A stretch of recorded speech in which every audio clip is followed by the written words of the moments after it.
நேற்றைய தினத்தில் கர்த்தர் எனக்கு கொடுத்த ஒரு வார்த்தையை இந்த பலிபீடத்தை மையமாக வச்சு வாசித்து விட்டு கர்த்தர் கூடிய கரங்களில் நான் ஒப்பு கொடுக்குறேன். 19 ஏசாயாவின் புத்தகம் 19ஆம் அதிகாரம் 19, 20 ஆகிய வசனங்களை நான் வாசிக்கிறேன். அக்காலத்தில் எகிப்து தேசத்தின் நடுவிலே கர்த்தருக்கு ஒரு பலிபீடமும் அதன் எல்லை அருகே கர்த்தருக்கு ஒரு ஸ்தம்பமும் உண்டாயிருக்கும். அது எகிப்து தேசத்தின் சேனைகளின் கர்த்தருக்கு, எகிப்து தேசத்தில் சேனைகளின் கர்த்தருக்கு அடையாளமாகவும் சாட்சியுமாய் இருக்கும். ஒடுக்குகிறவர்கள் நிமித்தம் அவர்கள் கர்த்தரை நோக்கி கூப்பிடுவார்கள். அப்பொழுது அவர்களுக்கு ஒரு இரட்சகனையும் ஒரு பலவானையும் அனுப்பி அவர்களை விடுவிப்பார். அல்லேலூயா. நேற்று தினத்தில் ஒரு ஊழியக்காரரோடு பேசி கொண்டிருந்தேன். அவர் பேராவூரணி பக்கமுள்ள ஒரு தேவனுடைய ஒரு எளிமையான ஒரு கர்த்தருடைய தாசன். அவரோடு பேசி கொண்டிருக்கும்போது நம்முடைய செக்கினாவினுடைய அனுபவங்களை குறித்து சொன்னார். ஐயா, நான் ஒரு ஊழியத்துக்கு போயிருந்தேன். ஒரு நபரை பார்த்தேன். அவர் பேர் மனோஜ். அவர் இன்னைக்கு திருப்பப்பட்டு கர்த்தருடைய வேலையை செய்வது வருகிறார். எப்படி நீங்கள் தொடப்பட்டீங்க, எப்படி ரட்சிக்கப்பட்டீங்கன்னு நான் அவர்கிட்ட கேட்டேன். அவர் சொன்னார், செக்கினாங்கிற ஒரு மகிமை என்னை திருப்பி நான் தொடப்பட்டு நான் இப்பொழுது நான் பயன்படுகிறேன்.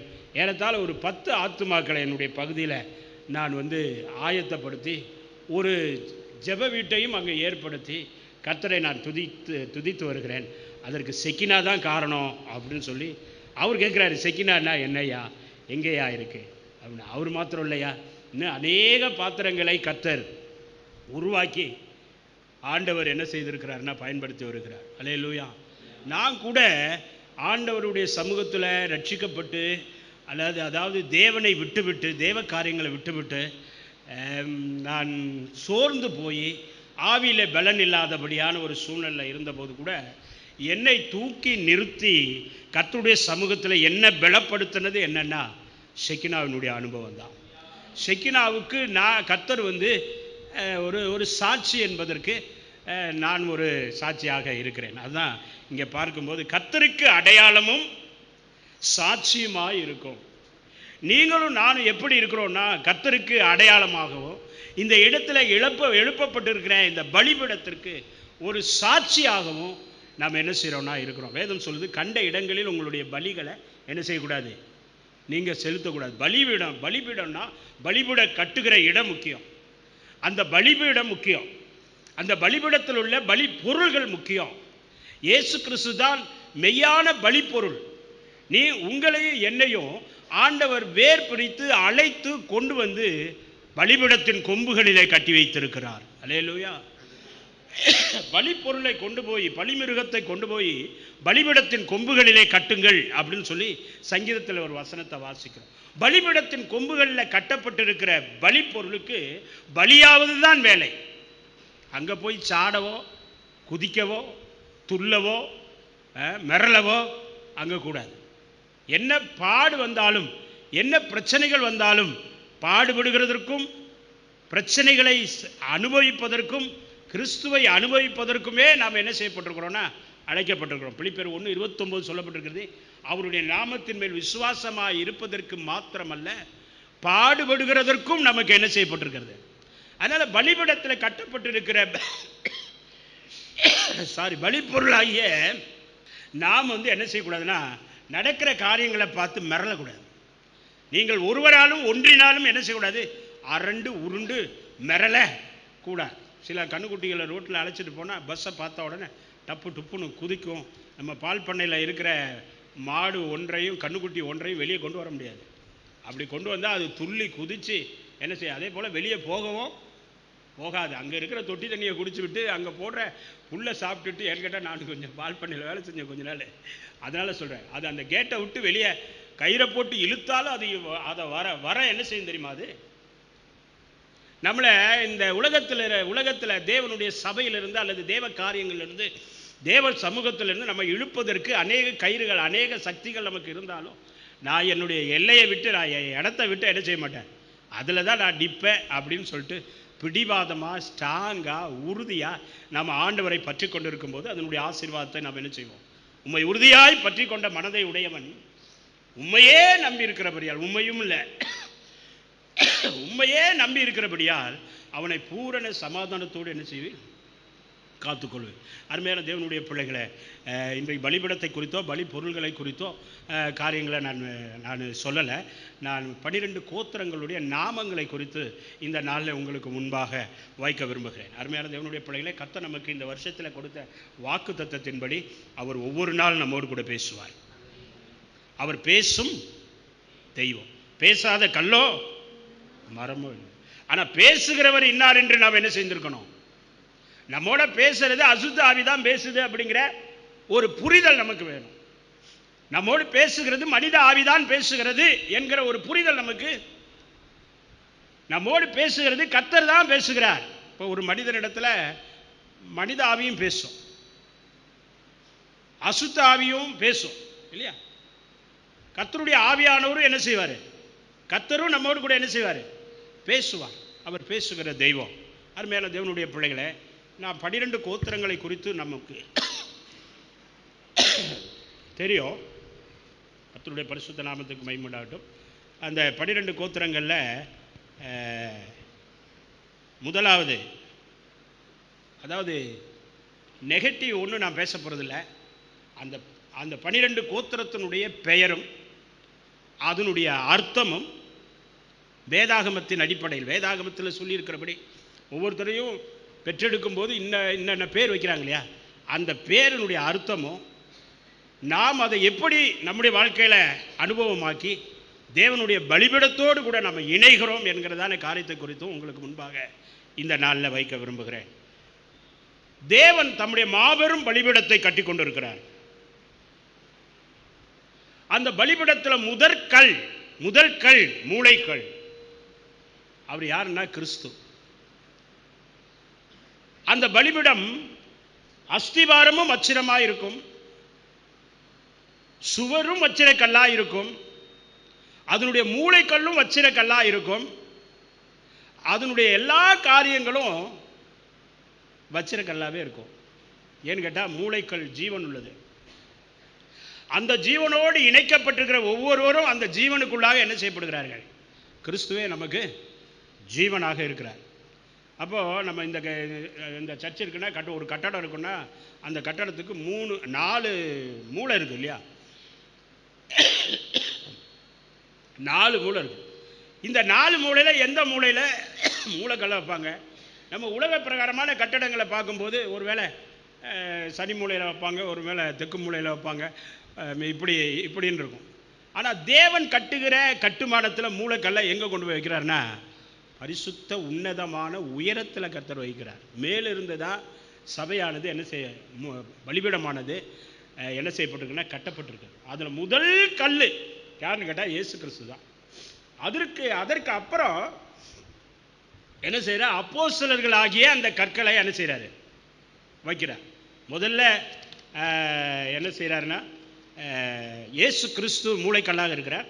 அடுத்தது 12 அப்போஸ்தலர்களை அந்த மூளைக்கல்லோடு இணைக்கிறார். அப்புறம் 1,44,000 பேரை அந்த கல்லோடு என்ன செய்கிறாரு? இணைக்கிறாரு. பிறகு திரளான கூட்டத்தை என்ன செய்கிறாரு? இணைக்கிறாரு.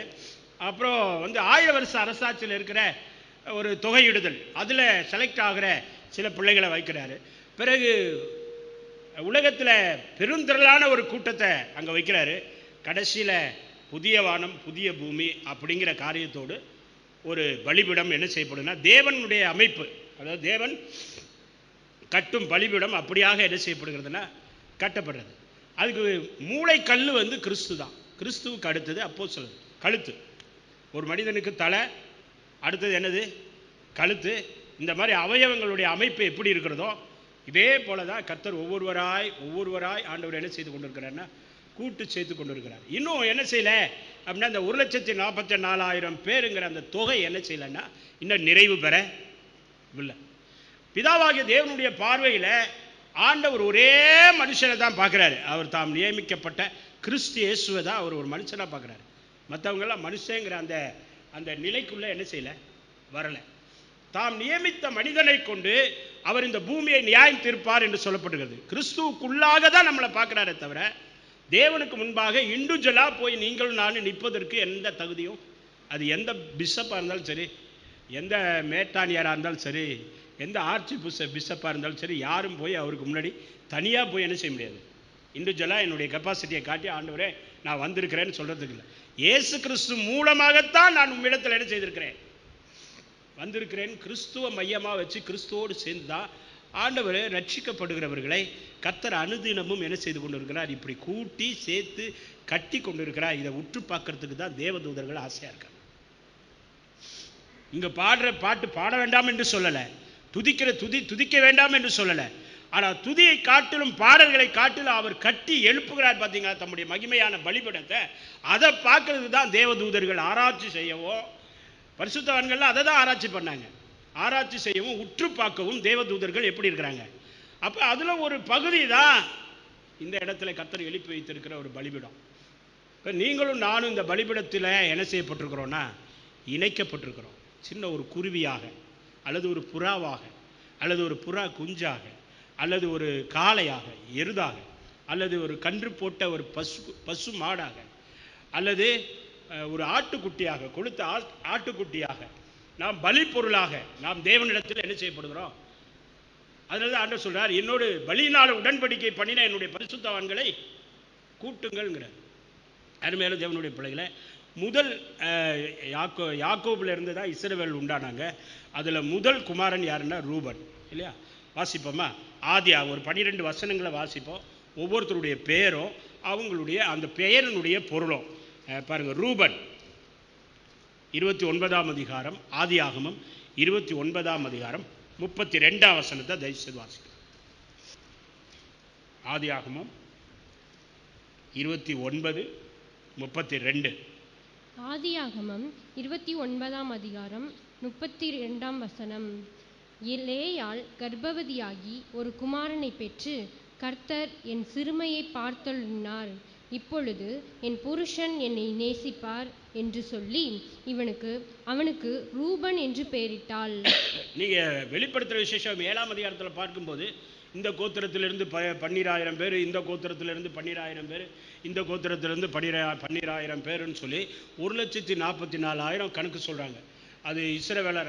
நான் என்ன நினைக்கிறேன் அப்படின்னா, அது இஸ்ரவேலர்கள் கிடையாது, நீங்களும் நானும் தான். அவருடைய மனவாட்டிங்கிற ஸ்தானத்தையே கர்த்தர் நமக்கு என்ன செய்திருக்கிறார்.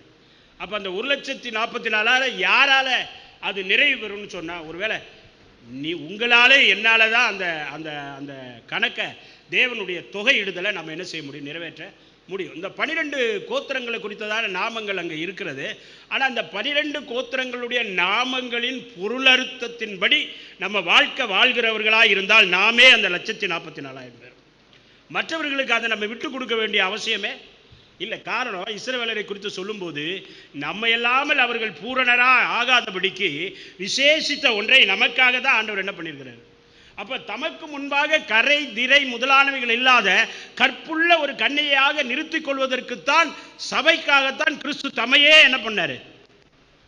அதனால நம்முடைய ஸ்தானத்தை இன்னொருத்தங்க எடுத்துக்கிட்டோம், இஸ்ரவேல் புத்திரர் எடுத்துக்கிட்டோம், அவங்க எடுத்துக்கிட்டோம், இவங்க எடுத்துக்கிட்டோம், அல்லது சிபிஎம் ஊழியக்காரங்க எடுத்துக்கிட்டோம், நம்ம விட்டு கொடுக்கறதுக்கு நமக்கு என்ன இல்லை, அதிகாரம் கிடையாது. தேவன் நமக்கு கொடுத்த அந்த அதிகாரம், நமக்கு கொடுத்த அந்த ஸ்தானம். அதனால தான் இந்த இடத்துல சொல்லப்பட்டு ஒரு ஸ்தானமும் ஒரு பலிபீடமும் உண்டாயிருக்கும். அப்போ நம்ம ஸ்தானத்தை, நம்ம ஆதிமேன்மையை காத்துக்கொள்ளாத தூதர்களைப் போல நம்முடைய ஸ்தானத்தை நம்ம விட்டு கொடுக்கலாமா? அதனால் இந்த ரூபன் கோத்திரம், அவனுடைய நெகட்டிவான காரியங்கள்லாம் நான் டச் பண்ணல. ஆனால் இந்த ரூபன் கோத்திரத்தினுடைய ரூபன் என்கிற வார்த்தையினுடைய பொருள் என்னன்னு கேட்டால், கர்த்தர் என் சிறுமையை பார்த்தருளினார், இப்பொழுது என்னுடைய புருஷன் என் மீது எப்படி இருப்பான்னா அன்பாக இருப்பார், என்னை நேசிப்பார் என்று சொல்லி அவனுக்கு ரூபன்னு பேர் வச்சார். அப்போ ரூபன்னா என்ன அர்த்தம்னா, சிறுமையை பார்த்தார். யாருடைய சிறுமையெல்லாம் ஆண்டவர் பார்த்திருக்கிறாரோ, உங்களுடைய சிறுமையை, என்னுடைய சிறுமையை கர்த்தர் பார்த்திருக்கிறாரா இல்லையா? சங்கீதக்காரர் ஒரு இடத்துல சொல்றாரு, 40ஆம் சங்கீதம் 17ஆம் வசனத்தில், நான் எளிமையும் சிறுமையும் ஆனவன், கர்த்தரோ என் மேல் என்ன செய்றார், அப்ப யாரெல்லாம் சிறுமைப்பட்டு இருக்கிறார்களோ, யாரெல்லாம் சிறுமைப்பட்டவர்களா இருக்கிறார்களோ, அந்த சிறுமையை ஆண்டவர் பார்த்திருக்கிறதுனால தேவனால் பார்க்கப்பட்ட ஜனம். ஆகார் சொல்கிறார், என்னை காண்கிறவரை நான் இவ்விடத்திலே கண்டேன் என்று சொல்லி, அவருக்கு காண்கிற தேவன் என்று சொல்லி.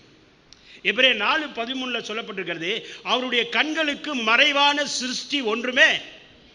உங்களை என்னையும் தாயின் கருவில இருக்கும் பொழுதே அவருடைய கண்கள் நம்மை என்ன செய்தது? அவர் எல்லாவற்றையும் நன்றாய் பார்க்கிறவர். சரியான ஆட்களை சரியான இடத்துல வச்சு செலக்ட் பண்ணி அந்த கல்லை எங்க கொண்டு போய் வைக்கணும், சரியான இடத்துல வைக்கணும் அப்படிங்கிறது ஆண்டவருக்கு. அப்ப அந்த இடத்தை விட்டு விட, அந்த இடத்தை விட்டு வழுகி விழுவ, அந்த ஸ்தானத்தை விட்டு நம்ம வழுவி கீழே விழுவதற்கு நாம் என்ன செய்யக்கூடாதுன்னா இடம் கொடுத்துடக்கூடாது. கர்த்தர் வைக்கப்பட்டிருக்கு, கர்த்தர் நம்மளை வைத்திருக்கிற அந்த ஸ்தானத்தில் நம்ம என்ன செய்யணும்? நிற்கணும். அப்போ ரூபன் என்றால் என்ன அர்த்தம்னா பார்த்தல், சிறுமையை பார்த்தல். வேதாகமத்தினுடைய அடிப்படையின்படியே சிறுமையை பார்த்தறினார் என்று சொல்லி அவனுக்கு என்ன பண்ணால? ரூபன் என்று. அதனால் ஆண்டவரால் நம்ம பார்க்கப்பட்ட ஜனம். அதனால் நம்மளை பார்த்து உலக தோற்றத்துக்கு முன்பதாக கிறிஸ்துவுக்குள் நம்மை கண்டு அழைத்து பார்த்து நம்மளை கொண்டு வந்திருக்கிறார். அதே அடுத்த நபரை குறித்து பாருங்க, சிமியோன். அதிலே மறுபடியும் ஆதியாகமம் 29ஆம் அதிகாரம் 33ஆம் வசனம். மறுபடியும் அவள் கர்ப்பவதியாகி ஒரு குமாரனை பெற்று, நான் அற்பமாய் எண்ணப்பட்டதை கர்த்தர் கேட்டருளி இவனையும் எனக்கு தந்தார் என்று சொல்லி அவனுக்கு சிமியோன் என்று பெயரிட்டாள். சிமியோன் என்று பெயரிட்டாள். சிமியோன் என்றால் கேட்டருளினார் அப்படின்னு அர்த்தம். ரூபன் என்றால் பார்த்தார் அப்படின்னு அர்த்தம். அப்ப தேவனால் பார்க்கப்பட்ட ஜனம் நீங்களும் நானும். கேட்டருளப்பட்ட ஜனம். கர்த்தர் நம்முடைய மாம்சமான யாவருடைய ஜெபத்தையும் அவர் என்ன பண்றாரு? மாம்சமான யாவர் ஜெபத்தை கேட்கிறவரே, மாம்சமான யாவரும் உம்மிடத்தில் என்ன செய்றாங்க? இப்ப என்னுடைய ஜெபத்தை கேட்கிறாருங்கிறதான ஒரு விசுவாசமும் ஒரு உறுதியும் எனக்கு இருந்துச்சுன்னா, என் ஜெபத்தை கேட்கிறவரை தான் கொண்டு போய் அந்த ஸ்தானத்தில் ஆண்டவர் என்ன செய்வார்? என்ன ஆண்டவர் கேட்டருளினார். என்ன செய்தார்னா கேட்டருளினார். அப்ப ரெண்டாவது கோத்திரம் சிமியோன். சிமியோன் என்றால் என்ன அர்த்தம்னா கேட்டருளினார். ஆண்டவர் நம்முடைய ஜெபத்தை என்ன செய்கிறார்? கேட்கிறார். ஆவியானவர் வாக்கு கடங்காத பெருமூச்சுகளோடு கூட நமக்காக நம்மோடு கூட இருந்து வேண்டுதல் செய்கிறவராக இருக்கிறார். அதனால் நம்முடைய ஜெபங்கள் என்ன செய்யப்படுகிறது? கேட்கப்படுகிறது. எல்லாருடைய ஜெபத்தையும் கர்த்தர் என்ன செய்கிறார்? அப்போ ஜெபத்தை கேட்கிறவருக்கு முன்பாக நம்ம ஜெபிக்கணுமா, ஜெபிக்கலையா, ஜெபிக்க வேண்டாமா? நம்ம அதிகமாக என்ன பண்ணணும்? எந்த அளவுக்கு ஜெபிக்க முடியுமோ அந்த அளவுக்கு ஆண்டவருடைய பிள்ளைங்க அதிகமாக என்ன செய்யணும்? ஜெப ஆவியினால ஊற்றப்படணும். ஜெபம்னு பேசிட்டு இருந்தா போதாது. ஜெபிக்கணும் ஜெபிக்கணும்னு சொல்லிக்கிட்டு இருந்தா போதாது. ஜெபிக்கணும்னு எழுதிக்கிட்டு இருந்தா போதாது. ஜெபம் செய்யணும். ஜெபம் செய்கிறவங்க மேலே தான் ஆண்டவர் எப்படி இருப்பார்? ரொம்ப பிரியமா இருப்பார். அப்போ அந்த 144,000 பேரில் ஒரு கூட்டம் ஜெபிக்கிற கூட்டம். இப்போ நீங்கள் நானும் ஜெபிக்காட்டினா அந்த கூட்டத்தில் நம்ம என்ன செய்ய முடியாது? வர முடியாது. நீங்கள் நானும் ஜெபிக்கிறவர்களாக இருந்தால் அந்த கூட்டத்தில் ஒரு நபராக அந்த தொகையை நாம் அதை ஃபுல்ஃபில் பண்ணுறவங்களாக நம்மளால் என்ன செய்ய முடியும்னா இருக்க முடியும். அருமையான தேவனுடைய பிள்ளைகளை. அடுத்த ஒரு கோத்திரத்தை குறித்து பார்க்கும்போது மறுபடியும் பின்னும் அவள் கர்ப்பவதியாகி ஒரு குமாரனை பெற்று என் புருஷனுக்கு 3 குமாரரை பெற்றபடியால் அவர் இப்பொழுது என்னோட சேர்ந்திருப்பார் என்று சொல்லி அவனுக்கு லேவி என்று பெயரிட்டார். அப்ப ரூபன்னா பார்த்தார்னு அர்த்தம், சிமியோன்னா கேட்டார்னு அர்த்தம், லேவின்னா சேர்ந்திருத்தல்னு அர்த்தம். நம்முடைய செக்கினாவினுடைய முதல் தரிசனத்தினுடைய முதல் காரியமே சேர்த்தல் தான். சேர்த்தல். அது தன் எலும்புகளோடு என்ன செய்தது? சேர்ந்து கொண்டது. எசேக்கியேல் 37ஆம் அதிகாரத்தினுடைய அந்த தரிசனத்தை எசேக்கியேல் தீர்க்கதரிசிக்கு காட்டினது மாதிரி ஆங்காங்கு உலர்ந்து கிடக்கிற பச்சையான சதை உள்ள எலும்புகள் அல்ல.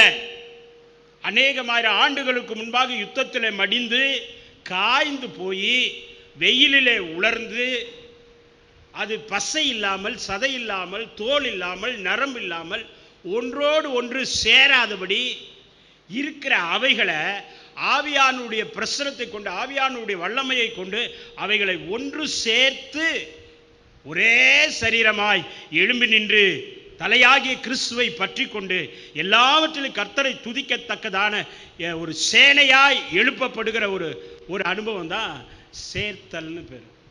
அதனால தான் ரட்சிக்கப்படுகிறவர்களை கர்த்தர் அனுதினமும் சபையில் என்ன செய்து வந்தார்.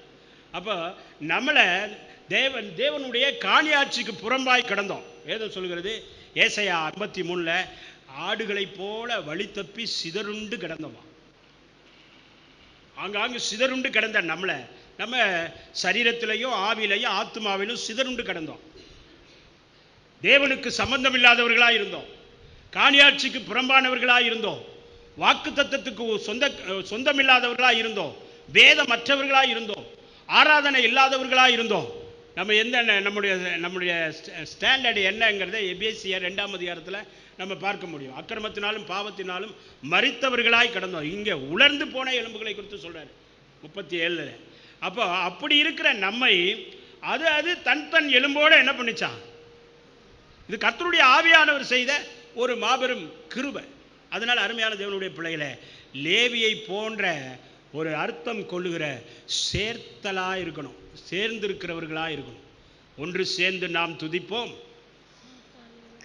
சாத்தானை மிதிப்போம் அப்படின்னு பார்க்குறோம். அப்போ சேர்த்தல், சேர்க்கப்பட்ட ஜனம். உங்களை என்னையும் ஆண்டவர் என்ன செய்து வைத்திருக்காருன்னா, அவருடைய தொகையில இன்னான் இன்னான் இதிலே பிறந்தான் என்று சொல்லப்படும் சொல்லிட்டு சங்கீதம் 87 சொல்றது மாதிரி கர்த்தர் தம்முடைய நாளிலே தம்முடைய ஜனத்தை தொகையிடுவார். இன்னான் இன்னான் அதிலே பிறந்தான் என்று என்ன செய்யப்படும், சொல்லப்படும். அப்போ உங்களை என்னையும் தேவனுடைய ஜீவன்ல கிறிஸ்துவினால சேர்க்கப்பட்டிருக்கிறோம். பிதாவாகிய தேவனிடத்துல கிறிஸ்து நம்மை சேர்க்கும்படி பாடுபட்டார்னு 1 யோவான் 3ஆம் அதிகாரம் 18ஆம் வசனத்தில் வாசிக்க வேண்டாம், அங்கே சொல்லப்பட்டிருக்கு. அப்போ தேவனிடத்துல உங்களை என்னையும் சேர்ப்பது தான் தேவனுடைய திட்டம். அப்போ நீங்கள் நான் யாருன்னா சேர்க்கப்பட்டவர்கள், சேராதவர்கள் அல்ல, மந்தையை சேராதவர்கள் அல்ல, எங்கெங்கேயோ தனித்தனியாய் சிதறுண்டு அலைந்து திரிகிறவர்களாக அல்ல. கர்த்தர் நம்மளை என்ன செய்கிறாரா, ஒன்று சேர்க்கிறார். அப்போ லேவினா என்ன அர்த்தம், சேர்த்தல். வேதாகமத்தினுடைய அடிப்படையில் லேவினா சேர்த்தல்னு பேர், ரூபன்னா பார்த்தல்னு பேரு, சிமியோன்னா கேட்டருளினார் என்று பேரு, லேவினா சேர்த்தார் அப்படின்னு அர்த்தம், சேரும்படி செய்தார். அடுத்தது யூதாவை குறித்து பாருங்க. மறுபடியும் அவள் கர்ப்பவதியாகி ஒரு குமாரனை பெற்று இப்பொழுது கர்த்தரை துதிப்பேன் என்று சொல்லி அவனுக்கு யூதா என்று பெயரிட்டார். எந்த ஜனம் துதிக்குதோ அந்த ஜனத்துக்கு தான் அந்த ஸ்தானம். அப்போ கர்த்தரை துதிப்பேன் என்று சொல்லி அவனுக்கு என்ன பேர் வச்சலாம், யூதா. யூதான்னா என்ன அர்த்தம், கர்த்தரை துதிப்பேன், இந்த ஜனத்தை எனக்கென்று ஏற்படுத்தினேன், இவர்கள் என் துதியை. அப்ப தேவ துதியை சொல்லி வருவதற்காகவே உங்களை என்னையும் ஆண்டவர் என்ன பண்ணியிருக்கிறாரு, ஏற்படுத்தி இருக்கிறார். அப்ப கர்த்தரை துதிய சொல்லுகிறவர்கள் துதிக்காம இருக்க முடியுமா? தேவ தூதர்கள் ஓய்வில்லாமல் ஒருவரை ஒருவர் நோக்கி ஓய்வில்லாமல் சேனைகளின் கர்த்தர் பரிசுத்தர் பரிசுத்தர்னு என்ன பண்ணிகிட்டே இருக்கிறாங்களா, துதி சொல்லிக்கொண்டே இருக்கிறாங்க. அப்போ பரலோகத்தில் துதி நடப்பது போல பூலோகத்திலையும் சர்வ சிருஷ்டிகளுக்கு எஜமானா இருக்கிறவருக்கு முன்பாக வணக்கமாய் விளந்து, நீங்கள் வெளிப்படுத்தல் 4ஆம் அதிகாரத்தில் 10-11 வசனங்கள்லாம் வாசிக்க வேண்டாம், அங்கே நீங்கள் பார்த்தீங்கன்னா சகல சிருஷ்டிகளும் தேவனுக்கு முன்பாக என்ன செய்தார், துதிக்கிறதுக்கு தான் நம்ம அடைக்கலான் குருவியாய் தகவலான் குருவியாய் தேவ சமூகத்தில் நம்ம சேர்க்கப்பட்டிருக்கிறோம். எதுக்காக ஆண்டவர் சேர்க்கிறாருன்னா, சேர்ந்து சோர்ந்து அப்படியே அமைதியாக நிற்கிறதுக்கு இல்லை, கர்த்தரை துதிப்பதற்காக. பாருங்கள், உங்களுடைய பீடங்கள் அண்டையில் அடைக்கலான் குருவிக்கு பீடம், தகைவலான் குருவிக்கு தன் குஞ்சுகளை வைக்கும் கூடும் கிடைத்தது. குருவி வெளியே பறந்தா அதுக்கு ஆபத்து இருக்கு. ஆனா பலிபீடத்தில் தேவனுடைய ஆலயத்தில் அது நின்றுச்சுன்னா, தேவனுடைய சமூகத்தில் வந்த குருவிக்கு என்ன இல்லைன்னா ஆபத்து. நான் குருவியை குறித்து சிந்திச்சேன். ஆப்டால் இத்தினூண்டு குருவி, சின்ன தலை உள்ள குருவி. இந்த குருவி 10 அடி உயரத்தில் என்ன செய்யுது? குய் குய் குய் குயின்னு பறக்குது இல்லை? நம்மளால் அரடி காலை என்ன செய்ய முடியல? நம்மளால் இல்லை, சிலரால், என்னை போன்ற சிலரால் ஒரு அடி உயரத்தில் காலை தூக்கி என்ன செய்ய முடியல? வைக்க முடியலையே. அது அந்தரத்தில் நின்று என்ன செய்யுது? இது வெளியே இருந்தால் பிடிப்பாங்க, குருவி பிடிக்கிறவங்க பிடிச்சிருவாங்க. பிடிச்சு என்ன பண்ணிடுவாங்கன்னா வித்துருவாங்களாம். அதுக்கு ஆபத்து இருக்கு. அந்த குருவிகளுக்கு என்ன இருக்குன்னா விலை இருக்கு. ஒரு காசுக்கு 2 அடைக்கலான் குருவி அப்படின்னு ஒரு வசனம் இருக்குல்ல. ஒரு காசுக்கு 2 அடைக்கலான் குருவி, 2 காசுக்கு 5 அடைக்கலான். அதில் கொசுராவும் போகும். 4 தான் கொடுக்கணும் 2 காசுக்கு. ஆனால் 5 குருவிகளை என்ன பண்ணுறாங்க? ஆனால் இந்த குருவிகள் கூட தேவ சமூகத்தில் ஏழைகள் இல்லாதவர்கள் என்ன பண்ணுவாங்கன்னா கொண்டு வந்து பலி செலுத்துவாங்க. அது கர்த்தருடைய சமூகத்தில் அந்த குருவியை வேடம் பிடிக்க மாட்டான். அதனால் நீங்கள் நான் கர்த்தருடைய சமூகத்தை அண்டிக் கொள்கிற குருவிகளாக இருந்தால் வேடர்கள் நம்ம மீது என்ன செய்ய மாட்டாங்க? வேடன்னா பிசாசு. பிசாசனுடைய கிரிகள் நம்ம மேலே என்ன வைக்காது? கண் வைக்காது. இல்லைன்னா இந்த குருவியை ஒரு 10 குருவியை பிடிச்சா என்ன பண்ணிடலாம்? காசுக்கு வித்துடலான்னு சொல்லிட்டு பிசாசு என்ன செய்வான்? சில நேரங்களில் குருவி பிடிக்கிறவன் நம்மளை வலை போடுவதற்கு எவ்வகைய பச்சையானாலும் அதன் கண்களுக்கு முன்பாக வலைகளை விரிப்பது. கண்ணி தெரித்தது, நாம் தப்பினோம். பிசாசு பல விதங்களில் நமக்கு கண்ணி வைக்க நேரிடும், வலையிட நேரிடும், சுருக்கு வைக்க நேரிடும். ஆனால் அவைகளுக்கெல்லாம் தப்புணுன்னா ஒரே ஒரு வழி, கர்த்தரை துதிக்கிறது தான். இந்த குருவிகள்லாம் சேர்ந்து, ஆலயத்தில் இருக்கிற குருவிகள்லாம் சேர்ந்து பாட்டு பாடிச்சுன்னா அதனுடைய சவுண்டு. ஒரு முறை நால்மாவடி போயிருந்த போது நிறைய புறாக்கள் அது பாட்டு குய் குய் குயின்னு அது ஒரு மாதிரி அந்த சவுண்டு கேட்கறதுக்கே ரொம்ப இனிமையாக என்ன செய்தது. அதை வர்ணிச்சு தான் உன்னத பாட்டில் சொல்லப்பட்டிருக்கிறது, குருவிகள் பாடும் காலம் வந்தது. காட்டுப்புறாவின் சத்தம் தேசத்தில் என்ன செய்கிறது? துணிக்கிறதே அப்படிங்கிறது. அப்போ நீங்களும் நானும் தேவனால் சேர்க்கப்பட்ட குருவிகள். எதற்காக நம்மளை ஒவ்வொருவராக தனித்தனியாய் ஒவ்வொருவராய் அழைத்து கொண்டு வந்து தேவ சமூகத்தில் சேர்த்திருக்கிறாருன்னா அவரை அதில் தான் உதடுகளின் கனியாகிய உதடுகளின் காளைகளை என்ன செய்வோம்? உதடுகளின் கனியையும் செலுத்தணும். அந்த கனியாவே வந்துடக்கூடாது, காளையாக என்ன செய்யணும்? மாறணும். அப்போ கபடஸ்தனமாக என்ன செய்யக்கூடாதுன்னா தூக்கக்கூடாதான். மல்கியா 1:14 நம்ம வாசிக்கும் போது ஒரு வசனத்தை நம்ம வாசிக்கிறோம். வாசிங்க பார்ப்போம். மல்கியாவின் புத்தகம் 1 அதிகாரம் 14 வசனம்.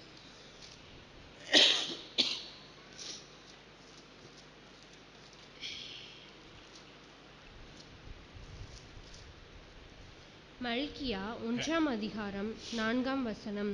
14 மந்தையில். மல்கியா 1 அதிகாரம் 14 வசனம். தன் மந்தையில் கடா இருக்கையில் கெட்டு போனதை ஆண்டவருக்கு நேர்ந்து கொண்டு பலியிடுகிற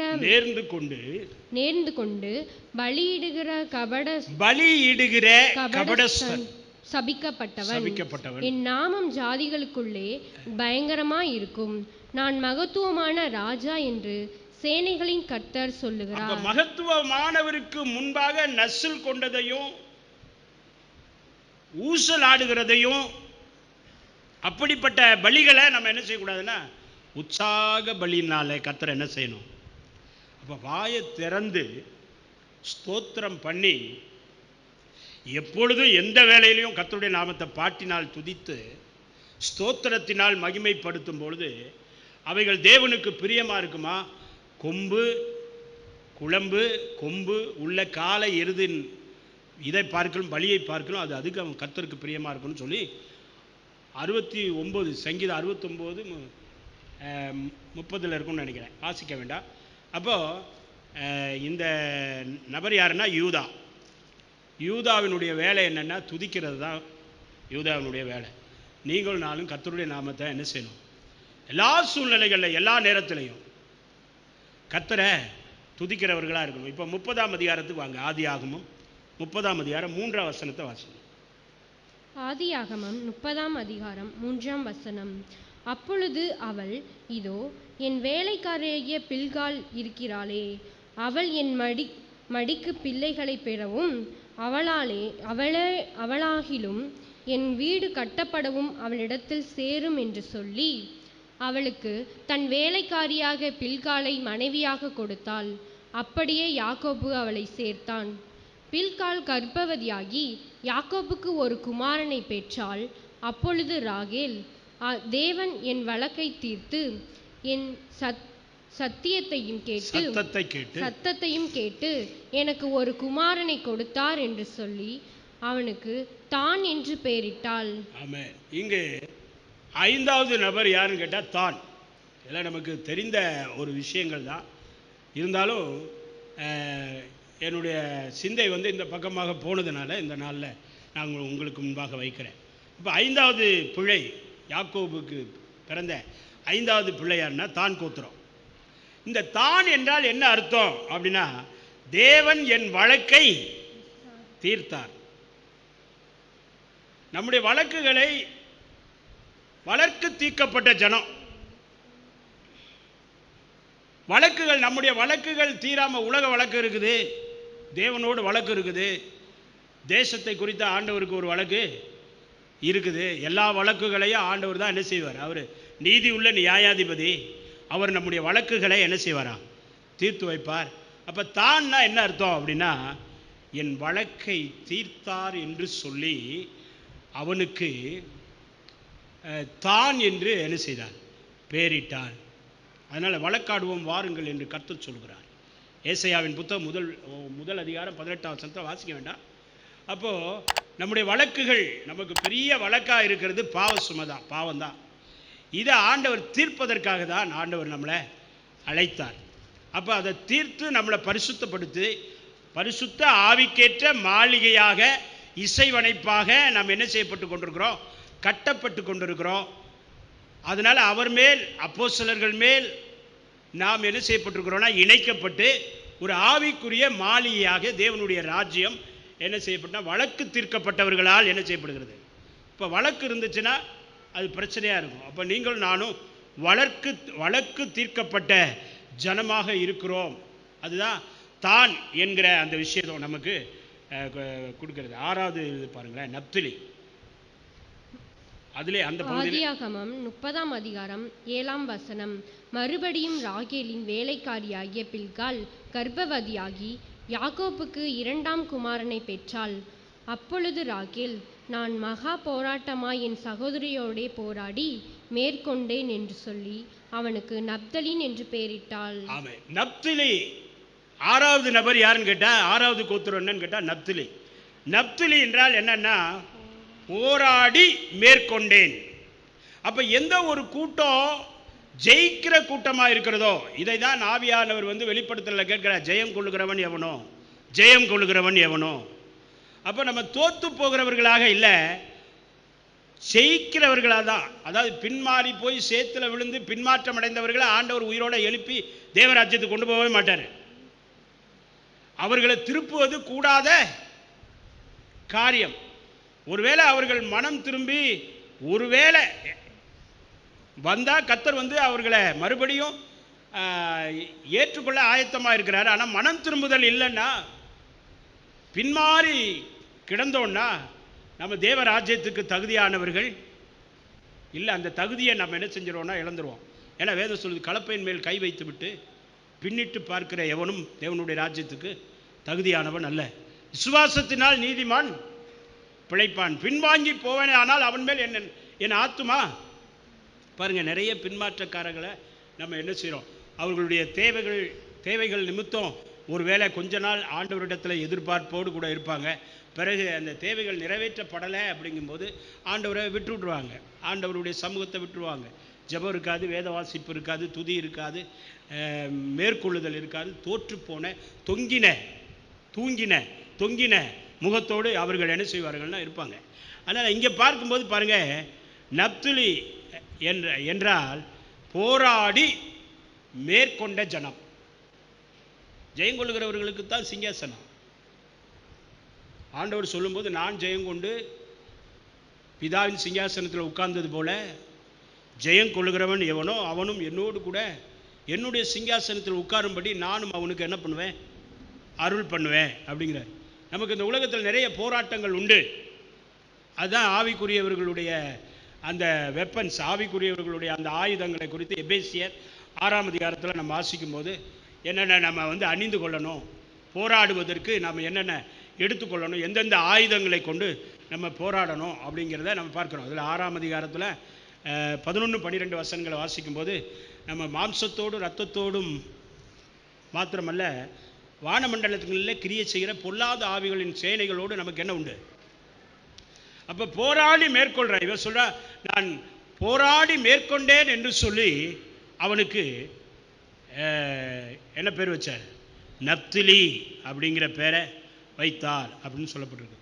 30:10 வாசிங்க பார்ப்போம். ஆதியாகமம் 30ஆம் அதிகாரம் 10ஆம் வசனம். லேயாளின் வேலைக்காராகிய சில்பாள் யாக்கோப்புக்கு ஒரு குமாரனை பெற்றாள். அப்பொழுது லேயாள் ஏராளமாய் இருக்கிறது என்று சொல்லி அவனுக்கு காத் என்று பெயரிட்டாள். அப்ப காத் என்கிற கோத்திரம் நமக்கு எதை காண்பிக்கிறதுனா, தாராளத்தை காண்பிக்கிறது, ஏராளத்தை காண்பிக்கிறது. அல்லேலூயா. ஏதோ கொஞ்சம் கொஞ்சம் அல்ல, ஏராளம். தேவனுடைய கிருபைகள் ஏராளம். அவரிடத்தில் இருக்கிறதான பாவ மன்னிப்பு ஏராளம். அவரிடத்தில் இருக்கிற ஆசீர்வாதங்கள் ஏராளம். தாராளமாய் என்ன செய்யணும், கர்த்தருடைய காரியங்களில் நம்ம வளர்ந்து பெறுகிற ஒரு அனுபவத்தை. இந்த உலகத்தில் நிறைய வழி இருக்குது. அதில் நமக்காக நாம் செல்வதற்கு ஏராளமான ஒரு வழி, தாராளமான ஒரு வழி. என்ன, இயேசு கிறிஸ்து தான் அந்த வழி. நானே வழியும் சத்தியமும் ஜீவனுமாக இருக்கிறேன் என்று சொன்னார். அதனால் ஆண்டவருடைய வார்த்தைகளும் வாக்குத்தத்தங்களும் வேதாகமத்தில் ஏராளமாக இருக்குது. ஏராளமான வாக்குத்தத்தங்கள், ஏராளமாய் அவரிடத்துல அபிஷேகம் தாராளமாக அளவில்லாமல் இருந்ததுனால அவர் தாராளமாய் பேசினார் அப்படின்னு சொல்லி யோவான் சுவிசேஷம் 3ஆம் அதிகாரம் 34ஆம் வசனத்தில் வாசி. ஆண்டவர் பேசுகிற வார்த்தைகள் தாராளமாக பேசினாராம். ஏராளமான அபிஷேகம் அவருக்கு இருக்கிறதுனால. அதனால் அருமையான தேவனுடைய பிள்ளைகளை இங்கே பார்க்கும்போது யோவான் சுவிசேஷம் 6:63 வாசிக்கும் போது, நான் சொன்ன வசனங்கள் உங்களுக்கு ஆவியாயும் ஜீவனாயும். அவரிடத்துல கொஞ்சம் ஜீவன் இல்லை, ஏராளமான ஜீவன் அவருக்குள்ள இருக்கிறது. அந்த ஜீவனை பகிர்ந்தளிக்கிறார் ஆண்டவர். நமக்குள்ள தாராளமாய் ஏராளமாய் என்ன செய்கிறார், நம்முடைய எல்லையை விஸ்தாரமாக்கி நமக்குள்ள ஏராளமான கிருபைகளை மன்னிக்கை தயபெருத்திருக்கிற ஒரு தெய்வமாக இருக்கிறார். ஏராளமான ஆசீர்வாதங்களை அவர் நமக்கு தருவார். அதுதான் காத் என்கிற ஒரு வார்த்தை நமக்கு காண்பிக்கிறது. 30:18 பாருங்களேன். 30ஆம் அதிகாரம் 18ஆம் வசனம். அப்பொழுது லேயாள், நான் என் வேலைக்காரியை என் புருஷனுக்கு கொடுத்த பலனை தேவன் எனக்கு தந்தார் என்று சொல்லி அவனுக்கு இசாகர் என்று பெயரிட்டார். இசக்கார் அப்படின்னா என்ன அர்த்தம்னு கேட்டா, பலனை தந்தார் என்று சொல்லி இசக்கார் என்று பெயரிட்டாள்னு சொல்லப்பட்டிருக்கு. பலன், வல்லமையின் பலன், பலன் ஆசீர்வாதம். அதனால அந்த வல்லமையை கர்த்தர் நமக்கு என்ன செய்வார்னா தருவார். பலனை தருவார், எனக்கு தந்தார் என்று சொல்லி அவனுக்கு இசக்கார் அப்படின்னு சொல்லி பேர் வைக்கிறத பார்க்குறோம். அவனவன் கிரிகளுக்கு தக்கதான பலன் என்னோடு கூட என்ன செய்கிறது, வருகிறது. நம்ம செய்கிற சின்ன காரியமாக இருந்தாலும் பெரிய காரியமாக இருந்தாலும், நாம் தேவனுடைய ஆலயத்தில் செய்கிற சின்ன வேலையாக இருந்தாலும் பெரிய வேலையாக இருந்தாலும், வசனம் வாசிக்கிறதா இருந்தாலும், துதிக்கிறதா இருந்தாலும், ஆராதிக்கிறதா இருந்தாலும், சேரை ஒழுங்கு பண்ணி போடுகிறதா இருந்தாலும், அல்லது சுத்தம் பண்ணுகிற ஒரு வேலையை செய்கிறவர்களாக இருந்தாலும், அது கர்த்தருடைய வேலை. அல்லேலூயா. அதுக்குரிய பலனை ஆண்டவர் நிச்சயமாக நமக்கு செய்வார். அவர் பலனை தருவார் என்று சொல்லி அவனுக்கு இசக்கார் என்று பெயர் வைக்கிறத நம்ம பார்க்கிறோம். அதே 30ஆம் அதிகாரம் 20ஆம் வசனத்தில் பாருங்களேன். அப்பொழுது லேயாள், தேவன் எனக்கு நல்ல ஈவை தந்தார். என் புருஷனுக்கு நான் 6 குமாரரை பெற்றபடியால் இப்பொழுது அவர் என்னுடனே வாசம் பண்ணுவார் என்று சொல்லி அவனுக்கு செபுலோன் என்று பெயரிட்டாராம். செபுலோன்னா என்ன அர்த்தம்னா, வாசம் பண்ணுவார், வாசம் பண்ணுதல். நீங்கள் நானும் தேவனுடைய வாசஸ்தலமாக இருக்கிறோம். உங்களுடைய சரீரம் தேவனாலே பெற்று பரிசுத்தமான தேவனுடைய ஆலயமாக என்ன செய்கிறது, இருக்கிறது. கர்த்தர் எனக்குள்ளே என்ன செய்கிறார்? வாசம் பண்ணுகிறார். வாசம் பண்ணுவார் என்று சொல்லி அவனுக்கு செபுலோன். நீங்கள் மத்தேயு சுவிசேஷம் 4ஆம் அதிகாரத்தில் 13 வசனங்கள்லாம் நீங்கள் வாசிச்சிங்கன்னா அங்கே சொல்லப்பட்டிருக்கு, நப்தலி செபுலோன் இந்த நாடுகளில் அவர் வாசம் பண்ணினார் அப்படின்றோம். இயேசு கிறிஸ்து நப்தலி செபுலோன் நாடுகளில் வாசம் பண்ணினார். அப்போ செபுலோன்னா என்ன அர்த்தம்னா வாசம் பண்ண. நாம் ஏசாயாவின் புத்தகம் 7ஆம் அதிகாரம் 14ஆம் வசனத்தில் தேவன் நம்மோடு கூட இம்மானுவேல் என்று சொல்வதற்கு தேவன் நம்மோடு கூட வாசம் பண்ணுகிறார்னு அர்த்தமா. அப்போ தேவன் நமக்குள்ள என்ன செய்கிறார்? இப்போ யாருக்குள்ளெல்லாம் ஆண்டவர் வாசம் பண்ணுறாரோ, யாரெல்லாம் ஆண்டவருக்கு வாசஸ்தலமாக இருக்கிறாங்களோ அவங்களை தான் ஆண்டவர் அந்த உன்னதமான ஸ்தானத்துக்கு ஆண்டவர் என்ன செய்வார்? கொண்டு போவார். தேவனுடைய வாசஸ்தலம் மனுஷர்களிடத்தில் இருக்கிறது.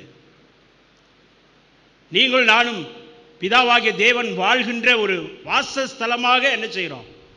இருக்கிறோம். தேவன் எப்பொழுதுமே துதியினால் ஸ்தோத்திரத்தினால மகிமைப்படுத்தி கொண்டு கர்த்தர் நமக்குள்ளே என்ன வாசம் பண்ணுகிறவராய் இருக்கிறபடினால கர்த்தருடைய வாசஸ்தலமாய் நம்ம என்ன செய்து கொள்ளணும்னா நடந்து கொள்ளணும். அப்போ செபுலோன் அப்படின்னா என்ன அர்த்தம்னா வாசம் பண்ணுகிற தேவன், வசிக்கிற தேவன், நம்முடைய நமக்குள்ள வாழ்கிற தெய்வம். எனக்குள்ள இயேசு, நான் அவர் ஆலயம், என்ன நடந்தாலும் எந்த வேலையிலும் எனக்கு பயம் இல்லை அப்படின்னு சொல்லிட்டு நம்ம என்ன செய்கிறோம்னா பாட்டு பாடுறோம் இல்லையா? அதனால் செபுலோன் என்றால் வாசம் பண்ணுதல் அப்படின்னு அர்த்தம். வாசம் பண்ணுவார். ஆண்டவர் சொன்னார் 2 பேராவது 3 பேராவது என் நாமத்தில் எந்த இடத்துல கூடினாலும் அந்த இடத்துல நான் என்ன பண்ணுறேன். அப்போ நமக்குள்ள ஆண்டவர் வாசம் பண்ணுகிற ஒரு தெய்வமாக இருக்கிறார். 30:24 பாருங்க. அங்க ஒரு நபர். ஆதியாகமம் 30ஆம் அதிகாரம் 24ஆம் வசனம். இன்னும் ஒரு குமாரனை கர்த்தர் எனக்கு தருவார் என்று சொல்லி அவனுக்கு யோசேப்பு என்று பெயரிட்டார். இன்னும் இது கூடுதல் சேர்த்தல்ங்கிறது ஒரு அர்த்தம் உண்டு. அதே நேரத்தில் உங்களை என்னையும் கிறிஸ்துவுக்குள்ளாக கூட்டப்பட வேண்டும் என்பது தேவனுடைய சித்தம். அதனால தான் எபேசியர் 1:9-10 நாங்கள் வாசிக்கும் போது பரலோகத்தில் உள்ளவைகளும் பூலோகத்தில் உள்ளவைகளும் ஆகிய சகலமும் இயேசு கிறிஸ்துவின் நாமத்தினால என்ன செய்யப்படணுமா? கூட்டப்பட வேண்டும் என்கிற தயவுள்ள சித்தத்தினுடைய ரகசியத்தை ஆண்டவர் நம்மளை கூட்டு சேர்ப்பதே ஒரு ரகசியம்தான். அதுக்குள்ளேயே ஒரு பெரிய மிஸ்ட்ரி என்ன செய்திருக்கிறது என்றால் அடங்கி இருக்கிறது. அப்போ யோசேப்புனா ஒன்று சேர்த்தல்னு ஒரு அர்த்தம் உண்டு, இன்னொன்று கூட்டுதல்னு ஒரு அர்த்தம் உண்டு, இன்னொன்று பெருக பண்ணுதல் அப்படின்னு சொல்லி ஒரு அர்த்தம் உண்டு, பெருக்குதல் அப்படிங்கிற ஒரு அர்த்தம் உண்டு. யோசேப்பு என்ற வார்த்தைக்கு சேர்த்தல், கூட்டுதல், பெருக்குதல்.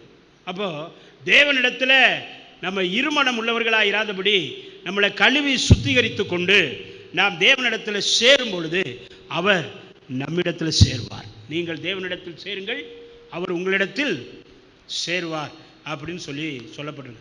நாம் தேவனுக்குள்ளாக கூட்டு சேர்க்கப்படுவது மிக அவசியமான ஒன்று. ஒரு ஊழியக்காரனுடைய மகா பெரிய துக்கத்தை குறித்து எரேமியாவின் புலம்பல்ல எரேமியா புலம்புகிற ஒரு காரியத்தை குறித்து நாம் அங்கு பார்க்கிறோம். எரேமியாவின் புலம்பலின் புஸ்தகம் முதல் அதிகாரத்தை தயவுசெய்து எடுப்போம். புலம்பல், அதாவது ஒரு ஊழியக்காரன், ஒரு தேவனுடைய ஊழியக்காரன் என்ன காரணத்துக்காக புலம்புகிறான் அப்படிங்கிற ஒரு காரியத்தை இயேசு கிறிஸ்து நமக்காக ஏன் புலம்புறாரு, இதுக்கு புலம்புறாருங்கிற அந்த ரகசியம். 4ஆம் வசனம். புலம்பல் 1ஆம் அதிகாரம் 4ஆம் வசனம். பண்டிகைக்கு வருவார் இல்லாததினால் சியோனுக்கு போகிற வழிகள் புலம்புகிறது. சியோன்னா தேவனுடைய ஆலயம் தான். அப்ப ஆலயத்தில் ஒவ்வொரு வாரமும் நாம் என்ன செய்யப்படுகிறோம்னா கூட்டப்படுகிறோம், கூட்டி சேர்க்கப்படுகிறோம். நமக்கு ஒரு பண்டிகைன்னு ஒன்று உண்டுன்னு சொன்னால் நமக்கு விசேஷித்த பண்டிகைகள் இருக்கிறது. கிறிஸ்மஸ் இருக்கிறது, நியூ இயர் இருக்கிறது, ஈஸ்டர் இருக்கிறது, இப்போ குட் ஃப்ரைடே இருக்கிறது, அதெல்லாம் விசேஷித்த பண்டிகை. ஆனால் வருஷத்தில் 52 பண்டிகை மிக முக்கியமான பண்டிகை. அல்லேலூயா. அந்த பண்டிகை எதுன்னா ஆராதனை நாள் தான். கர்த்தருடைய நாள் தான் நமக்கு பண்டிகை. இன்றைக்கி நமக்கு என்ன நாள்? பண்டிகை நாள். இது நமக்கு மாறாத பண்டிகை. வாரம் வரக்கூடிய 7 நாட்கள் தான் அவகாசம். 8ஆம் நாளிலே நாம் கர்த்தருடைய சமூகத்தில் நம்ம என்ன பண்ணுறோம்? நமக்கு உயிர்த்தெழுதலின் நாள் 8ஆம் நாள். உலகத்துக்கு 8ஆம் நாள் தெரியாது. உலகக்காரனுக்கு வந்து 8ஆம் நாள்னா என்னது, வாரத்தில் 7 நாள் தானே அப்படின்னு சொல்லுவாங்க. இது வாரத்தின் முதலாம் நாளும் உயிர்த்தெழுதலின் மகிமை நிறைந்த 8ஆம் நாளுமாக இருக்கிறது. வேதம் சொல்லுது, முதலாம் நாளும் 8ஆம் நாளும் சபை கூடுதலின் நாளாக என்ன பண்ணணும், இருக்கணும். அப்போ இது 8ஆம் நாள். கர்த்தருடைய நாள் நமக்கு எப்படிப்பட்ட நாள்? 8ஆம் நாள். 8லிருந்து 1, 1லிருந்து 8. 7ஆம் நாள் கொள்கைக்காரர்கள் அல்ல நாம். உயிர்த்தெழுதலின் மகிமை நிறைந்த ஒரு நாளாக இருக்கிறோம். அப்ப பண்டிகைக்கு வருவார் இல்லாததினால் சியோனுக்கு போகிற வழிகள் என்ன செய்கிறது? புலம்புகிறது. அவள் வாசல்கள் எல்லாம் பாழாய் கிடக்கிறது. அவள் ஆசாரியர்கள் தவிக்கிறார்கள். ஆசாரியர்கள் தவிக்கிறார்கள், சோத்துக்கு இல்லாமல் தவிக்கிறார்கள்னு அர்த்தமா? ஆசாரியர்கள் ஒரு ஆசாரியனுக்கு நோக்கம் எல்லாம் எப்படி இருக்கும்னா அந்த வாசல் மீது தான் இருக்கும். என்ன வாசல் மேல இருக்குன்னா, அவங்க வந்துட்டாங்களா, இவங்க வராங்களா, இந்த சகோதரியை காணுமே, இந்த சகோதரன் வந்துடுவாரே, இந்த வயசான அம்மா எப்படியோ தத்தி குத்தாது காலை ஊனியாவது என்ன பண்ணிடும், வந்துருமே, இந்த வாலிப பிள்ளை வந்துருமே, இந்த வசனம் வாசிக்கிற பிள்ளை வந்துருமே, இந்த சாட்சி சொல்கிற பிள்ளை வந்துருமே, இவங்க உற்சாகமாக இருப்பாங்களே, அவங்க வந்துருவாங்களேன்னு எண்ணமெல்லாம் எங்கே இருக்குன்னா அந்த வாசலில் தான் இருக்கும். என்னை பொறுத்தளவு சொல்கிறேன். அவங்க வரலையே, இன்னைக்கு வரல. பாஸ்டர் அப்படி தான் ஒரு வயசான அம்மாவை ஒரு நாள் தேடிட்டு வந்தார். அது பல வருஷத்துக்கு முன்னாடி. வண்டியை நிறுத்தி, எனக்கு முன்னாடி வண்டியை நிறுத்தி, ஒரு பாட்டி ஒருத்தவங்க குச்சி ஊனிட்டு வருவாங்களே, அவங்க இந்த பக்கம் தானே இருக்கிறாங்க. ராஜாத்திட்ட கேட்டார், ஐயாவுக்கு ஞாபகம் இருக்கா இல்லையோ? அப்போ நான் யோசித்தேன், ஒரு வயசான அம்மா தானே, வந்தால் வராங்க போனால் போகிறாங்கன்னு நினைக்காம அந்த வயசான அம்மாவை ஐயா வண்டியை போட்டுட்டு வந்து என்ன செய்கிறாரு? அப்போ தேடுதல் இருக்கணும். நான் உன்னை தேடுறேன்னு வாயினால சொல்லிட்டு இருக்கிற வாய் சாலகம் அல்ல. உண்மையாகவே ஆத்மா தேடும், இருதயம் என்ன பண்ணும், தேடும். தேவ சமூகத்தில் ஒருத்தரை பார்க்கறது, ஒருத்தருடைய வார்த்தையை கேட்கறது, ஒருத்தர் சாட்சி சொல்றதை கேட்கறது, அதில் இருக்கிற சந்தோஷம் வேற எதுலையுமே. இப்போ ஐயா என்னை வந்து பேச விட்டு பார்க்குறாருன்னா பேச சொல்லி, என்ன மாத்திரம் இல்லை, எல்லார் மேலேயும் அவருக்கு ஒரு தனிப்பட்ட அன்பு இருக்குது. அவருக்கு பிரசங்கம் தெரியாதனால அவர் உட்கார்ந்துருக்கல.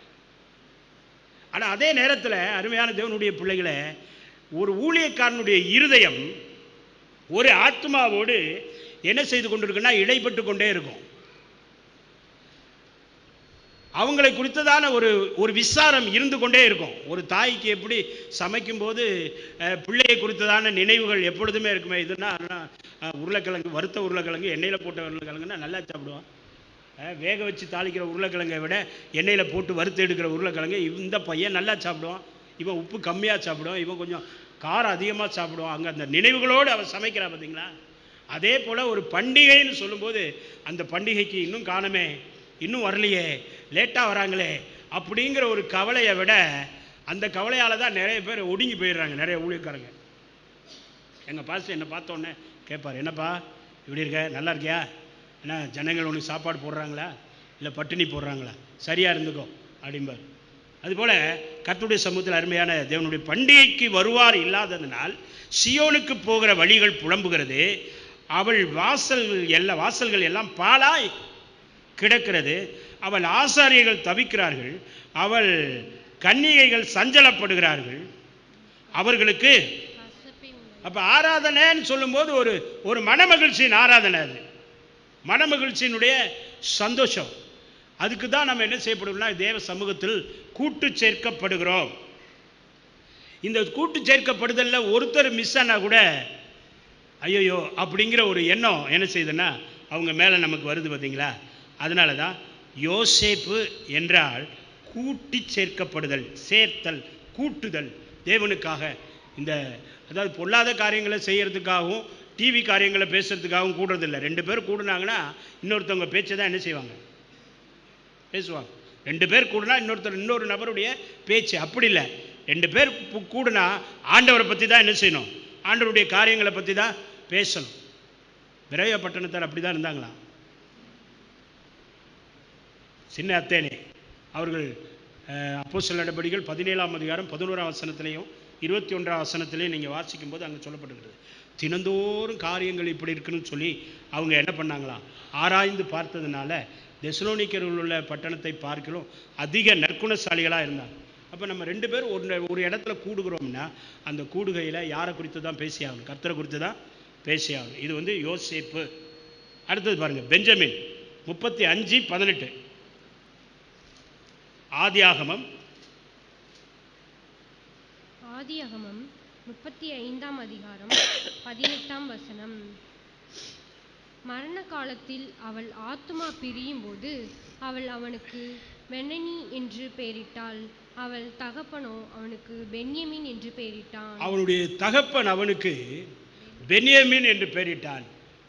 பெனோனி அப்படிங்கிற பேர். ராகேல் அந்த இடத்துல என்ன செய்கிறாருன்னா, அவள் வந்து இறந்து போகிறாள். அங்கே யோசேப்பின் சகோதரனாகிய பென்யமீன் என்ன செய்கிறான், பிறக்கிறான். பென்யமீன் என்றால் என்ன அர்த்தம்னா, வலது பாரிசத்தின் மகன். வலது பாரிசத்தின் மகன். ஒரு தாய் போய் ஆண்டவரிடத்தில் கேட்கிறார், என்னுடைய குமாரன் உடைய வலது பாரிசத்திலும் ஒருத்தன் இடது பாரிசத்திலும் என்ன செய்யணும், உட்காரணும். அப்போ ஆண்டவர் என்ன சொல்கிறாருன்னா, யாருக்கு நியமிக்கப்பட்டிருக்கிறதோ அவர்கள் நான் படுற அந்த பாடுகளையும் நான் பண்ணுகிற அந்த பானத்தையும் அந்த ஸ்நானத்தையும் பெறுவீர்கள் என்றால் அவர்களுக்கு அந்த ஸ்தானம் கிடைக்கும்னு சொன்னேன். அதுபோல் தேவனுடைய பாடுகளுக்குள்ளே நம் பங்காளிகளாக இருப்பதினால அந்த மரண காலத்தில் அந்த சூழ்நிலையில் வலது பாரிசத்தில் உட்காரும்படி ஆண்டவர் என்ன பண்ணார்னா உதவி செய்வார். உன் சத்துருக்களை பாதபடி ஆக்கி போடும் வரைக்கும் நீ எங்கே உட்காரு, நமக்கு உட்கார்றதுக்கு தான் நேரம் இல்லை. எங்கே உட்கார்றதுக்கு? நமக்கு முழங்காலே படியில் முடியாட்டா கூட சேர்லையாவது உட்காந்து ஆண்டவரை முறைக்க பார்த்து நம்முடைய எல்லா காரியங்களையும் ஆண்டவர்கிட்ட சொல்லி அவருடைய வலது பாரிசத்தில் நம்ம உட்கார்ந்தோன்னா நம்முடைய சத்துருக்களை ஆண்டவர் பாதபடி ஆக்கி போடுவார். நம்முடைய சத்துருக்கள் தலைமிஞ்சி நமக்கு மேலே தலை தூக்கிறதுக்கு காரணம் என்னென்னா நம்ம சரியாக உட்கார்றதில்லை. எங்கே உட்கார்றதில்லை? நான் ஆண்டவரிடத்தில் என்னுடைய குற்றத்தை அதிகமாக உணர்ந்து இந்த நாட்களில் ஜெபித்தது உண்டு. உமக்கு முழங்கால் பொடியிடு முழங்காலில் 4 மணி நேரம் 3 மணி நேரம்லாம் நான் நிற்பேன் ஆண்டவருடைய சமூகத்தில். இருக்க முழங்கால் என்ன செஞ்சிச்சுன்னா அப்படியே கொஞ்சம் கொஞ்சம் குறைஞ்சிச்சு. ஆண்டவர் எப்படி நம்முடைய பலவீனத்தை பார்க்குறாருன்னு இப்போ முழங்காலே போட முடியல. அதனால் தயவுசெய்து முழங்காலில் நிற்க முடிந்தவர்கள் 3 நிமிஷமாவது 5 நிமிஷமாவது 10 நிமிஷமாவது நீங்கள் ஒன்றுமே செய்யாட்டாலும் பரவாயில்ல, ஆண்டவருக்கு முன்பாக எல்லா முழங்கால்களும் என்ன பண்ணோம். இப்பயும் சில நேரங்களில் நான் வந்து என்ன செய்வேன்னா நிற்பேன், வலிச்சாலும் பரவாயில்ல கொஞ்சம் என்ன செய்வோம் நிற்போம் அப்படின்னு சொல்லிட்டு. அதனால் எந்த அளவுக்கு முழங்காலில் நின்று வேதத்தை அறிய முடியுமோ, முழங்காலில் நின்று வேதாகத்தை வாசிக்க முடியுமோ, முழங்காலில் நின்று கர்த்தரை நோக்கி கூப்பிட முடியுமோ, அந்த அளவுக்கு கொஞ்ச நேரமாவது நாம் முழங்காலே என்ன செய்யணும், ஆண்டவருக்கு முன்பாக என்ன செய்யணும், மடக்கணும். சேரில் உட்காந்துட்டு ஜெபிக்கிறதுனாலையோ உட்காந்து ஜெபிக்கிறதுனாலையோ ஆண்டவர் கேட்க மாட்டாருங்கிற விதத்தில் சொல்லலை. முழங்கால் படியணுங்கிறது தேவனுடைய சட்டம். அவரே போய் முழங்கால் படிட்டு பிதாவை நோக்கி ஜெபம் பண்ணாராம். இயேசு கிறிஸ்துவுக்கே முழங்கால் மடக்கிற அனுபவம் இருந்துச்சுன்னா நான் எல்லா முழங்கால்களும் அவருக்கு முன்னாடி என்ன செய்யணும். அதை ஒரு நாளைக்கு 1 நிமிஷமாவது நம்ம செஞ்சோம்னா ஆண்டவர் நம்ம மேலே நம்முடைய முழங்கால்கள் மேலே பிரியமார். பழைய ஊழியக்காரங்களுடைய முழங்கால்லாம் நான் பார்த்துருக்கேன். எங்க உன் முழங்காலை காட்டும்பார் ஒரு ஊழியர். காட்டினா இது தேராது, என் முழங்காலை பாரும்பார். விசுவாசிகள் கூட, எனக்கு தெரிஞ்ச ஒரு அப்பள கம்பெனிக்காரர் ஒருத்தர் இருந்தார். அவர் கர்த்தருடைய பிள்ளை. நாங்கள் அவரெல்லாம் ஒரே சபையில் ரட்சிக்கப்பட்டு வளர்ந்தவங்க. அவருடைய முழங்கால் பார்த்தா அந்த முழங்காலில் இவ்வளோ பெரிய தழும்பு உண்டாயிருக்கும். அவ்வளவுக்கு நம்முடைய முழங்காலை பார்த்து தான் பரலோக வாசல்கிட்ட சொல்லணும், ஆண்டவரே இவ்வளோ தூரம் நான் என்ன பண்ணியிருக்கிறேன், ஜெபம் பண்ணியிருக்கிறேன். நிறைய பரிசுத்தவான்கள் முழங்கால் அப்படியே தேஞ்சு இருக்கும். அதனால் அவருடைய முழங்காலில் பார்த்தா கூட அந்த அப்பள கம்பெனி வச்சுருக்கிறவர் அப்பளம் எடுக்கும்போது முழங்கால் போடுவார், அதை அனுப்பும்போது முழங்கால் போடுவார், அதை அனுப்பிட்டு கீழே மறுபடியும் வரும்போது முழங்கால் போடுவார். ஆண்டவருடைய சமூகத்தில் கர்த்தருக்குள்ளே இறந்து விட்டார். பல்ல புடுங்க போய் இறந்துட்டார். இப்போ அவர் கோயம்புத்தூரில் இருக்கார். திருச்சியில் இருந்தவர் தான். இப்போ கோயம்புத்தூரில் இருந்து 56 வயசில் பல்ல பிடுங்கிறதுல கோளாறு நடந்து அதிலிருந்து அவர் வந்து என்ன பண்ணிட்டார், இறந்து போனார். கர்த்தருக்குள்ளே உள்ள ஒரு பரிசுத்தவான் அப்படின்னு சொல்ல முடியும். இப்படி நிறைய பரிசுத்தவான்கள் முழங்கால்களை நான் பார்த்துருக்கிறேன். ஊழியக்காரங்களை, பழைய ஊழியக்காரங்களை முழங்காலை தான் பார்ப்பாங்க.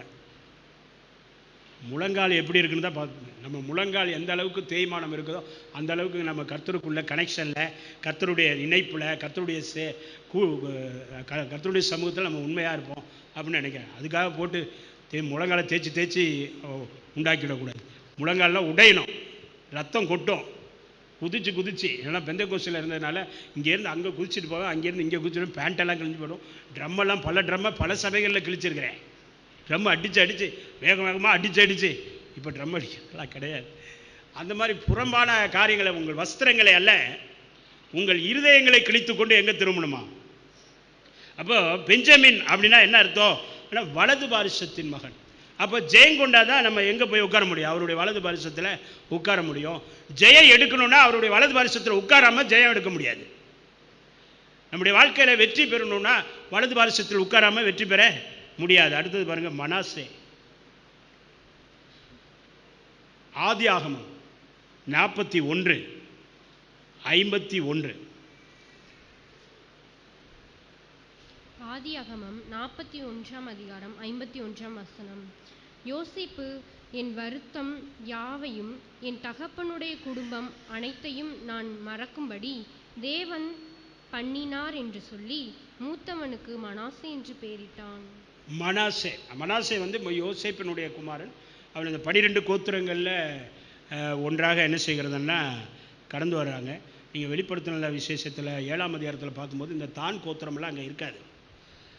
அதெல்லாம் என்ன காரணம்? அது ஒரு கேள்விக்குறியான ஒரு காரியமாக இருக்குது. இங்கே மனாசே தகப்பன் வீட்டையும் அதனுடைய வருத்தத்தையும் எனக்கு மறக்க செய்தார் என்று சொல்லி, சில காரியங்களை மறக்க வேண்டிய சில காரியங்களை நம்ம என்ன செஞ்சாகணும்? நம்ம மறக்க வேண்டியதை மறக்க மாட்டோம், மறக்கக்கூடாததை என்ன பண்ணிவிடுவோம்? அவன் சொன்னானே ஒரு சொல்லு, அவன் போட்டானே ஒரு போடுன்னு சொல்லி அந்த காரியத்தையே நினச்சி நம்ம அதிகமாக என்ன செய்கிறோன்னா நம்மளை நாம் காயப்படுத்தி கொள்ளணும். கர்த்தர் இந்த விஷயத்தில் எனக்கு கொடுத்த வாக்கு தத்தத்தை மாத்திரம் வாசித்து முடிக்க விரும்புகிறேன். ஏசாயாவின் புத்தகம் 30ஆம் அதிகாரம் 26ஆம் வசனம். ஏசாயா 30ஆம் அதிகாரம் 26ஆம் வசனம். ஏசாயா 30ஆம் அதிகாரம் 26ஆம் வசனம். கர்த்தர் தமது ஜனத்தின் முறிவை கட்டி அதன் அடிக்காயத்தை குணமாக்கும் நாளிலே. கர்த்தர் தம்முடைய ஜனத்தின் முறிவை கட்டி அதனுடைய அடிக்காயத்தை குணமாக்கும் நாளிலே சந்திரனுடைய வெளிச்சம் சூரியனுடைய வெளிச்சத்தை போலவும், சூரியனுடைய வெளிச்சம் ஏலத்தனையாய் 7 பகலின் வெளிச்சத்தை போலவும். 7 சூரியனை தொங்க விட்டா எப்படி ஒரு பிரகாசமான ஒரு வெளிச்சம் உருவாகுமோ அந்த வெளிச்சத்தை போலவும் என்ன பண்ணுவாரா? வெளிச்சமாகவும் இருக்கும். அப்போ அடிக்காயத்தை ஆண்டவர் என்ன பண்ணுவார்? உங்கள் மனசில் காயம், ஆறாத காயங்கள் ஏதாவது இருக்கா? ஆறாத காயங்களை ஆண்டவர் என்ன செய்வார்னா தம்முடைய ஜனத்தின் முறிவை கட்டி அதனுடைய அடிக்காயத்தை குணமாக்கும் நாளிலே. சந்திரனுடைய வெளிச்சங்கிறது சபை, சந்திரன்கிறது சபை. சபையின் மூலமாக சில வெளிச்சங்களை ஆண்டவர் நாம் பெற்றுக்கொள்ள உதவி செய்வோம். சூரியன் என்பது கர்த்தராகிய இயேசு கிறிஸ்து. அதனால் சூரிய வெளிச்சத்திலும் அதிக பிரகாசமான ஒளி பவுலை சந்திச்சிச்சான். அதனால தான் சொல்கிறேன், அந்த பரம தரிசனத்துக்கு நான் கீழ்ப்படியாமல் என்ன பண்ணலை, இருக்கலை அப்படின்னு ராஜாவுக்கு முன்னாடி சாட்சி சொல்கிறார். அதனால் நம்முடைய வெளிச்சத்தை பிரகாசிப்பிப்பார். நம்முடைய வெளிச்சம் ஏலத்தனையாக மாறும். நம்முடைய சபையின் மூலமாய் நமக்காக ஆண்டவர் வச்சிருக்கிற பெரிய வெளிச்சத்தை இருளின் அனுபவத்தில் இருக்கிற நாம் அதை நாம் என்ன செய்வோம்? பெற்றுக்கொள்வோம். இருளில் இருக்கிற ஜனங்கள் பெரிய வெளிச்சத்தை காண்பார்கள் அப்படிங்கிற அந்த வார்த்தையின்படி கர்த்தர் உங்களை ஆசீர்வதிப்பாராக. நாம் அந்த 12 கோத்திரத்தினுடைய நாம அட்டவணையின்படி நாம் என்ன செய்யணும்னா கர்த்தரை சேர்ந்து கர்த்தரிடத்தில் கூட்டி சேர்க்கப்பட்டு கர்த்தரை துதித்து கர்த்தரை ஆராதித்து கர்த்தரால் மேற்கொண்டு கர்த்தரால் பலப்பட்டு கர்த்தரால் வலது பாரிசத்தில் அமர்ந்து கர்த்தரை நோக்கி ஜெபித்து துதித்து கர்த்தரை நோக்கி அப்படி நாம் கடந்து வரும்பொழுது நம்முடைய வாழ்க்கையில் பெரிய ஆசீர்வாதம். இஸ்ரவேலருக்கு கொடுத்துடாத வாக்கு. இஸ்ரவேலரை குறித்து கடைசியில் ஆண்டவர் என்ன சொல்கிறார் தெரியுங்களா? அந்த ஒரு வசனத்தை மாத்திரம் வாசிச்சிருங்க. எரேமியாவின் புத்தகம் 8ஆம் அதிகாரம் 1-2 வசனத்தை மாத்திரம் வாசித்து நம்ம முடிக்க போகிறோம். எரேமியாவின் புத்தகம் 8ஆம் அதிகாரம் இது இஸ்ரவேலருக்கு உண்டான நியாய தீர்ப்பு. பாவம் மற்றவர் குற்றவாளியை குற்றமற்றவனாக ஆண்டவர் விடவே மாட்டார். நானாக இருந்தாலும் சரி, யாராக இருந்தாலும் சரி, அந்த நியாய தீர்ப்பு. 8:1-2. எரோமியா 8ஆம் அதிகாரம் 1-2 வசனங்கள். அக்காலத்திலே யூதருடைய ராஜாக்களின் எலும்புகளையும் அவருடைய பிரபுக்களின் எலும்புகளையும் ஆசாரியர்களின் எலும்புகளையும் தீர்க்கதரிசிகளின் எலும்புகளையும் எருசலேமுடைய குடிகளின் எலும்புகளையும் அவர்களுடைய பிரேத குழியிலிருந்து எடுத்து அவர்கள் சிநேகித்தும் சேவித்தும் அவர்கள் நேசித்தும் சேவித்தும் பின்பற்றினதும் நாடினதும் பணிந்து கொண்டதுமாய் இருந்த சூரியனுக்கும் சந்திரனுக்கும் வானத்தின் சர்வ சேனைக்கும் முன்பாக அவைகளை பரப்பி வைப்பார்கள். பரப்பி வைப்பார் என்று உலர்ந்து போன அந்த எலும்புகளுக்குள்ள அற்புதம் செய்தவர். அக்கிரமக்காரன் செத்து போனாலும் அந்த இஸ்ரவேல் ஜனங்களை குறித்ததான கோபம் பாருங்க. இஸ்ரவேல் புத்திரர்கள் தேவனால் நேசிக்கப்பட்ட ஒரு புத்திரர்கள் தான்.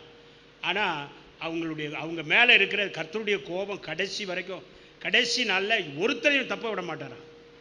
ராஜாவாக இருந்தாலும் சரி, தீர்க்கதரிசியாக இருந்தாலும் சரி, ஆசாரியனாக இருந்தாலும் சரி, யாராக இருந்தாலும் சரி, குடிமகனாக இருந்தாலும் சரி, 5 விதமான கூட்டத்தார் அங்கே சொல்லப்பட்டிருக்கிறது. அவர்கள் நேசித்தும் விருப்பத்தோடு விக்கிரகங்களை நேசித்து அவைகளை சேவித்து இன்ட்ரெஸ்ட் எடுத்து அவைகளை பின்பற்றி அவர்களை விரும்பி நாடி என்னை விட்டுட்டு வேற காரியங்களை பணிந்து கொண்டு சூரியனுக்கும் சந்திரனுக்கும் வானத்தின் சர்வ சேனைக்கும் முன்பாக என்னென்ன செஞ்சாங்களோ அவைகள் பார்க்கும்படியாக பிரேத குழியில் இருக்கிற எலும்புகளை எடுத்து உலக வைப்பாராம். ஆண்டவர் அந்த ஜனத்தின் மேலே இவ்வளோ ஜனந்தான் 12 கோத்திரத்தாரையும் ஆண்டவர் அதிகமாக நேசிக்கிறாரு, விரும்புகிறாரு. ஆனால் அவங்களுக்குள்ள ஜட்ஜ்மெண்ட் பாருங்க, இதுதான் முடிவு. ஆண்டவர் யாரையும் அப்படி விட்டுட்டு தேட, யாராக இருந்தாலும் சரி, தீர்க்கதரிசியாக இருக்கட்டும், குடிமகனாக இருக்கட்டும், ஆசாரியனாக இருக்கட்டும், ராஜாவாக இருக்கட்டும், வேற யாராக இருக்கட்டும், எல்லாருக்கும் தேவனுடைய தீர்ப்பு ஒன்று போல இருக்கும். யாரையும் அவர் பச்சைபாதம் காட்டுகிறவர் அல்ல, யாரையும் அவர் விட்டுட்டு தேட. அதனால் பயத்தோடு நடுக்கத்தோடு இஸ்ரவேல் ஜனங்களையே முத்திரம் மோதிரமாக இருந்த அவங்களையே ஆண்டவர் கலட்டி தூரமாக என்ன பண்ணிட்டாரா, போற்றுவாராம். அதனால் வாக்குத்தத்தங்களை கொடுத்தவர் உண்மை உள்ளவர். அதனால் அவருக்கு முன்பாக பணிந்தடங்கி ஆண்டவரை சேவித்து கர்த்தரை மாத்திரம் நாம் தொழுது கொள்ளும்போது அதுக்குரிய ஆசீர்வாதங்களை கர்த்தர் நமக்கு தருவார். உங்களை யாவரையும் கர்த்தருக்குள்